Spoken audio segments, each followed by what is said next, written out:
People tend to go off, and people tend to have their own pet doctrinal axes to grind and issues. And it's so easy because that's the nature of man to go off the track. And it happens in the Lord all the time. There are times I've had people saying, how come you worship on Sundays? You shouldn't be worshiping on Sundays. Well, sometimes that comes from messianic things. Well, because Sunday wasn't that day. Or some others say, well, Sunday's the mark of the beast. I said, guys, really?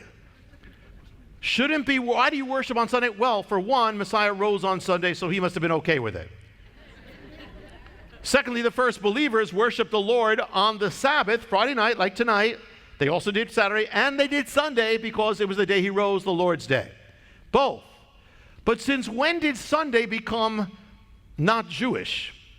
Sunday's the first day mentioned in the Bible, in the Hebrew Scriptures. In the beginning, day one, that was Sunday. I never get that. We shouldn't be worshiping the Lord. I don't care if it's Wednesday morning, you worship the Lord every day. Who are you to tell somebody not to worship the Lord? We shouldn't glorify him. What should you be doing? Sinning? Don't do anything holy on Sunday. That's crazy, and it's just about as crazy. Listen, I understand some people where there are about, we certainly say it is not historical. There's nothing pointing that Jesus actually was born on December 25th. Fine. You're free to do or not do what you want. And the world has gone off. We know all that. But you can use any day you like to glorify God. And so if that's going to bring people to come to hear the gospel because we're talking about his birth, then so be it. We'll do it every time. It's about Jesus. Worship him any day of the week and don't judge other people for what they do. How could we ever be against somebody worshiping on any day of the week? But it shows you how easy people get off.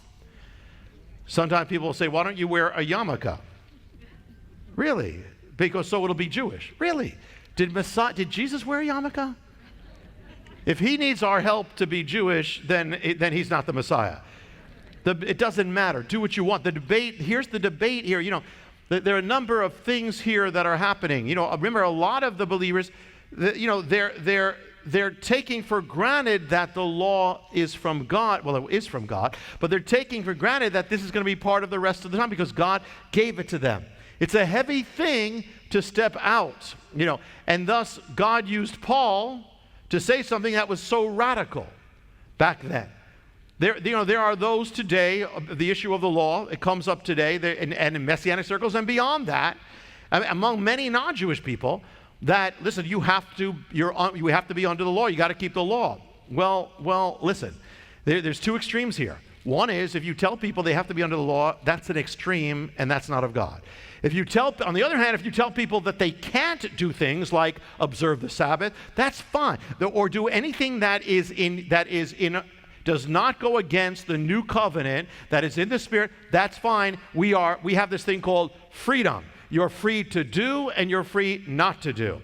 But whatever you do, as Paul said, do it to the Lord. You want to keep one day above the rest? Do it to the Lord. You want to keep no day, any holiday? You do it to the Lord. Don't judge each other over these things. God's not looking at the day of the Lord. He's looking at your heart with the Lord. Amen. Don't judge believers. Don't say you have to or you can't. God has called us to freedom. To find out how you can receive more of Jonathan's teachings, to receive special free gifts, or get in touch, go to hopeoftheworld.org or call toll-free 1-800-YESHUA-1. That's hopeoftheworld.org or call 1-800-YESHUA-1. That's 1-800-937-4821. You can also get more at Jonathan Cahn's Facebook page or write us direct at Hope of the World, Box 1111, Lodi, New Jersey 07644, USA.